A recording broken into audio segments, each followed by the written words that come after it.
Anwesha novel nook চ্যানেলে আপনাদের সবাইকে স্বাগত। আশা করি আপনারা সবাই ভালো আছেন। আজ আমি চলে এসেছি একটা নতুন ভিডিও নিয়ে। আজ আমি অক্টোবর ও নভেম্বর মাসে আমি কি বই পড়লাম সে বিষয়ে আপনাদের সাথে আলোচনা করব, আর ডিসেম্বর মাসে কি বই পড়ব সে বিষয়েও বলবো। চলুন বেশি দেরি না করে ভিডিওটা শুরু করা যাক। প্রথমে যে বইটি দেখাবো সেটা আমি পড়েছিলাম অক্টোবর মাসে, সেটা হলো ওয়ার্ল্ডস বেস্ট গার্লফ্রেন্ড, দুর্জয় দত্তের লেখা। এই বইটির মূল্য হচ্ছে 250 টাকা। এটাই যেটা গল্পটা আছে সেটা হলো দক্ষ আর আঁচল এর দুই জনের দেখা হয় আন্দামানের একটি রিসর্টে। আঁচল খুব চাইছে যে পড়াশোনা করে তার মিডিল ক্লাস জীবনটা শেষ করে একটা ভালো দিকে এগোনোর, কিন্তু সেই দিকে দেখতে গেলে দক্ষ কিন্তু পুরো এমলেস। হ্যাঁ, কি ভবিষ্যতে হবে তা সম্পর্কে সে কিছুই এখনও ঠিক করেনি বা জানেও না। 4 বছর পরে ওদের আবার দেখা হয় দুজনে, তখন কিন্তু বিষয়টা সম্পূর্ণ আলাদা হয়ে গেছে, পুরো ছবিটা আলাদা হয়ে গেছে। তো সেটা জানতে গেলে কি হয়েছে ঘটনা, কি তাদের জীবনে আবার নতুন করে ঘটলো, সেটা জানবার জন্য আপনাদেরকে পড়ে দেখতে হবে এই বইটি। এরপর যে বইটি আমি পড়েছিলাম সেটা হলো মোহনলাল গঙ্গোপাধ্যায়ের লেখা দক্ষিণের বারান্দা। জোড়াসাঁকোর 5 নম্বর ও 6 নম্বর বাড়ি নিয়ে জোড়াসাঁকোর ঠাকুর বাড়ি। এই 5 নম্বর বাড়ির দোতলার বারান্দায় অবনীন্দ্রনাথ, সমরেন্দ্রনাথ ও গগনেন্দ্রনাথের ছিল স্টুডিও ও বৈঠকখানা। এখানে শিল্পচর্চার পাশাপাশি নিত্যদিন নানা রকমের মজলিসও বসতো। তো মোহনলাল গঙ্গোপাধ্যায় ছিলেন অবনীন্দ্রনাথ ঠাকুরের নাতি ও সর্বক্ষণের সঙ্গী। তার জীবনের সেই অবিস্মরণীয় যে অভিজ্ঞতা, সেই কথাই তিনি তুলে ধরেছেন এই বইয়ে। বইটি পড়তে খুব ভালো লাগে। বইটি নন ফিকশন হলো, একবারের জন্য মনে হবে না যে আপনি নন ফিকশন পড়ছেন। বইটা পড়তে পড়তে শেষের দিকটায় একটু মনটা খারাপ হয়ে যায়। তো বইটা খুবই সুন্দর, আপনারা পড়ে দেখবেন, খুব ভালো লাগবে। দুটি বড় বড় উপন্যাস পড়ার পর একটু ছোটদের জগতে যেতে খুব ইচ্ছে করে, তাই বইটি হাতে তুলে নিয়েছিলাম। সেটা হলো টেনিদা। এই বইয়ে কয়েকটি ছোট ছোট গল্প আছে। হ্যাঁ, তো পড়তে খুবই মজা লাগে, আবার ছোটোবেলায় ফিরে যেতে খুবই ভালো লাগছিল। বইটা পড়ায় খুব ভালো লেগেছে। এরপর হাতে তুলে নিয়েছিলাম শীর্ষেন্দু মুখোপাধ্যায়ের অদ্ভুতুরে সিরিজের গোসাই বাগানের ভূত। এটি আনন্দ থেকে প্রকাশিত। বইটির মূল্য হচ্ছে 200 টাকা। বুরুন অঙ্কে 13 পেয়েছে, তো বাড়ির সবাই মন খারাপ, আর বুরুনের উপর কিছু নিয়ম চাপানো হয়েছে, তার জন্য বুরুনের কিন্তু ভালো লাগছে না। তাই সে বাড়ি থেকে দূরে যেয়ে পর গোসাই বাগানে যেয়ে পর বসে। সেখানে তার দেখা পায় নিধি দাদার। নিধিরাম হচ্ছে একটি ভূত। তো এই বুরুন আর নিধিরাম কি করে সেটা জানতে গেলে, কি করেই বা এই 13 নাম্বার থেকে মুক্তি পায় বুরুন, সেটা জানতে গেলে আপনাদের পড়ে দেখতে হবে গোসাই বাগানের ভূত। কাহিনীটি অত্যন্ত সুন্দর, পুরো ছোটোবেলায় ফিরে যাওয়া যায়। তো আমরাও অঙ্কে কখনো না কখনো কম নম্বর পেয়েছি, মন খারাপ হয়েছে। তো আমাদের তো কোনো দিন নিধি দাদার সাথে দেখা হয়নি, কিন্তু বুরুনের হয়েছিল, সেই সুযোগ বুরুন পেয়েছিল। তো বুরুন নিধির রামের সাথে কি করে, তাদের কি পরিণতি হয়, সেটা জানতে গেলে আপনাদের পড়ে দেখতে হবে গোসাই বাগানের ভূত। এরপর হাতে তুলে নিয়েছিলাম দেবারতী মুখোপাধ্যায়ের নারাজ।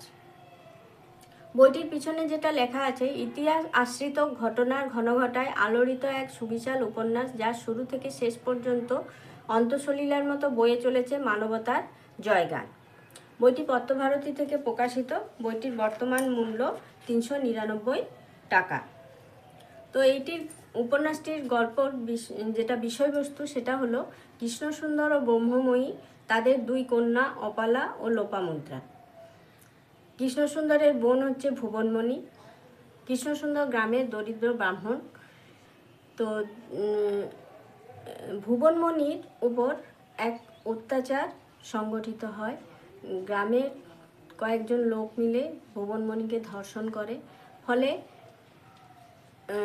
কৃষ্ণসুন্দরকে গ্রাম থেকে গ্রামের মোড়লরা বলে যে তাকে প্রায়শ্চিত্ত করতে হবে, নইলে তাদের একঘরে করে দেওয়া হবে। এই সময় নবকিশোর দত্তের একজন লোক গ্রামে আসে। গ্রামে এসে সে সুযোগ খুঁজছিল এই কৃষ্ণসুন্দরকে কিভাবে এই গ্রাম থেকে নিয়ে যাওয়া যায়। তো কৃষ্ণসুন্দর সেই ফাঁদে পা দেয়। কৃষ্ণসুন্দরকে নিয়ে রওনা দেয় কলকাতার উদ্দেশ্যে। সেখানে এক ডিপোতে তাদেরকে রাখা হয়। তাদেরকে পাচার করে দেওয়া হবে ল্যাটিন আমেরিকার কোনো একটি দেশে। সেখানে তারা চিনির কলে আখের খেতে কাজ করবে। এরই মধ্যে কি হয়, অপালাকে বিয়ে করে 50-এর উপর বয়স নবকিশোর দত্ত। তার সাথে সাথে লোপামুদ্রাকেও সে জোর করে নিয়ে যায় ওই নবকিশোর দত্ত তার বাড়িতে। ভুবনমণির স্থান হয় কাদম্বিনী গঙ্গোপাধ্যায়ের বাড়িতে। এরপর তাদের জীবনে কি হয় সেটা জানতে গেলে আপনাদের পড়ে দেখতে হবে এই উপন্যাসটি। উপন্যাসটি আমার পড়ে খুবই ভালো লেগেছে, খুব সুন্দর লেখনী, অত্যন্ত সুন্দর। আপনারাও পড়ে দেখবেন। উপন্যাসটি আপনাদের খুব শীতের মিঠে রোদে রোমান্টিক গল্প পড়তে আমার খুব ভালো লাগে, তাই হাতে তুলে নিয়েছিলাম সরঞ্জিৎ চক্রবর্তীর ওম। বইটি আনন্দ থেকে প্রকাশিত। বইটির বর্তমান মূল্য 400 টাকা। বইটির বিষয়বস্তুটা হলো বহু বছর পর বাদাম পাহাড়ে ফিরছে বিহান। বিহানের সাথে মিতুর একটা সম্পর্ক ছিল। বর্তমানে তাদের মধ্যে এখন কোনো সম্পর্ক নেই। রিজুল অ্যাস্ট্রোফিজিস্ট, সে বাদাম পাহাড়ে অবজারভেটরিতে কাজ করে। সে ঝিলকে খুব পছন্দ করে। ঝিলকে দূর থেকে লক্ষ্য করে, কিন্তু কাছে যেয়ে কিছু বলতে পারে না। ঝিল সব জেনে শুনেও যেন কোনো এক অজানা কারণে রিজুলকে এড়িয়ে চলে। রবির সৎ ভাই হচ্ছে ফলক। রবি বিভিন্ন অসামাজিক কাজকর্মের সাথে জড়িত, ক্রিমিনাল বলা যায়। তো রবির সাথে কাজ করে ফলক। রবির কাছেই থাকে, রবিদের বাড়িতেই থাকে ঝিল। রবি বিশেষ কোনো কারণে ঝিলকে সবার থেকে আলাদা করে রাখতে চায়। ফলক এই রবির বিভিন্ন অসামাজিক কাজকর্মের সাথে জড়িয়ে পড়ে। এরপর কি ঘটে তাদের এই জীবনে সেটা জানতে হলে আপনাদের পড়ে দেখতে হবে এই বইটি। এই বইটির পিছনে যেটা লেখা আছে সেটা আমি একটু আপনাদের পড়ে দিচ্ছি, তাহলে আপনাদের একটু বুঝতে সুবিধা হবে এর বিষয়বস্তুটা। মিতুর জীবনে জড়িয়ে পড়ে বিহান। ঝিলকে পছন্দ রিজুলের। রবি এক গোপন স্বার্থে ঝিলকে সবার থেকে আড়াল করে রাখে। রবির অসামাজিক কাজে জড়িয়ে পড়ে সৎ ভাই ফলক। নুরি ওকে বলে এই দাসত্ব থেকে মুক্ত হও। অপ্রকৃতিস্থ বিপ্লব সব কিছু পাল্টে দিতে চায়। বিভিন্ন গল্প এসে মেশে একে অপরের সঙ্গে। দেশ, স্বার্থপরতা, লোভ ও বিশ্বাসঘাতকতার মাঝে দাঁড়িয়েও কোথায় যেন জায়গা করে নিতে চায় প্রেম। বইটি খুব সুন্দর, লেখনী তো খুবই সুন্দর। আমি সরঞ্জিৎ চক্রবর্তীর এর আগেও কয়েকটি বই পড়েছি, আমার খুব ভালো লেগেছে। ওনার লেখা গল্প পড়তে আমার খুব ভালো লাগে। এই গল্পটিও তার ব্যতিক্রম নয়। আপনারাও পড়ে দেখবেন, গল্পটি বেশ ভালো লাগবে আপনাদের। এই গেল আমি কি কি বই পড়েছিলাম অক্টোবর ও নভেম্বর মাসে।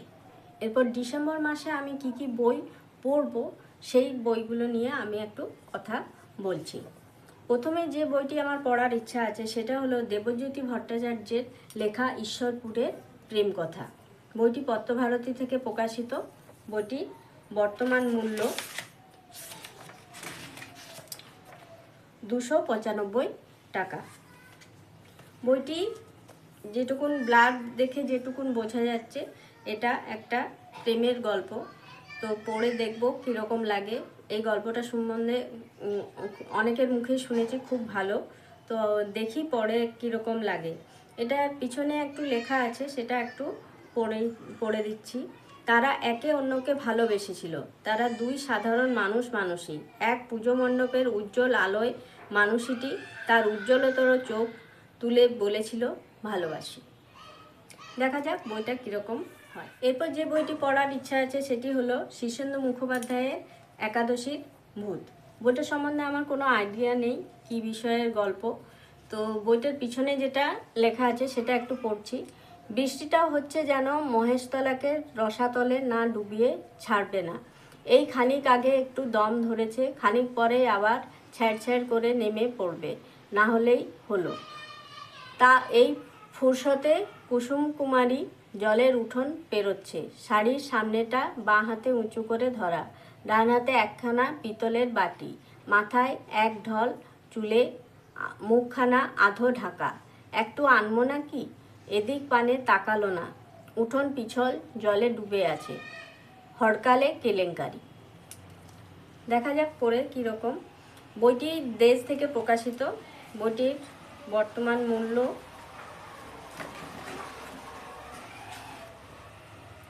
125 টাকা। এরপর যে বইটি আমার পড়ার ইচ্ছা আছে সেটি হলো গুপ্ত বৃন্দাবনে, সঞ্জীব চট্টোপাধ্যায়ের লেখা। বইটি পত্রভারতী থেকে প্রকাশিত। বইটির বর্তমান মূল্য 170 টাকা। যেহেতু আমি বাঁকুড়ায়, তাই বিষ্ণুপুর নিয়ে আমার একটা কৌতূহল আছে। বিষ্ণুপুরের মল্ল রাজাদের সম্বন্ধে জানার ইচ্ছা আছে, তো তাই এই বইটি আমি পড়বো বলে ঠিক করেছি। আশা করি বইটি পড়ে খুব ভালো লাগবে। বইটি পড়া হয়ে গেলে একটা রিভিউ অবশ্যই আমি চ্যানেলে নিয়ে আসব। এরপর যে বইটি আমি পড়বো বলে ঠিক করেছি সেটি হলো বাণী বসুর লেখা রাধির পাঁচালী। বইটি দেশ থেকে প্রকাশিত। বইটি বর্তমান মূল্য 200 টাকা। বইটির ব্লার্বে যেটি লেখা আছে সেটা একটু পড়ছি। রাধির পাঁচালী দক্ষিণ 24 পরগনার ক্যানিং লাইনের রাধারানীর জীবনের অ্যাডভেঞ্চার সংকুল একটি অধ্যায়। একটি সামান্য গ্রামের কন্যা, গ্রামের বিধবা, যার জীবন স্বামী বেঁচে থাকলে একটা ছোট্ট বৃত্তের মধ্যে কেটে যেত। রোজগারের তাগিদে এরকম শয়ে মেয়ে বউ ক্যানিং লাইনে নিত্য যাতায়াত করে রাধি তাদেরই একজন, অথচ ঠিক তাদের মতো নয়। তার নিজস্ব বুদ্ধি বিবেচনা, বহু কাজে তার স্বভাব দক্ষতা, তার উপস্থিত বুদ্ধি তাকে একটা অন্য মাত্রা দিয়েছে। শহরে ধনী লোকের বাড়িতে কাজ করতে এসে সে কিভাবে অভিজ্ঞতাগুলোকে ছেনে অনন্য হয়ে ওঠে, সেই গল্পই পরম মমতা ও কৌতুকে বলা হয়েছে এই আখ্যানে। আমার এই ভিডিওটি ভালো লেগে থাকলে ভিডিওটি লাইক ও শেয়ার করে দেবেন। আপনারা যদি আমার চ্যানেলে নতুন হন তাহলে চ্যানেলটি সাবস্ক্রাইব করে দেবেন। সবাই ভালো থাকবেন। নমস্কার।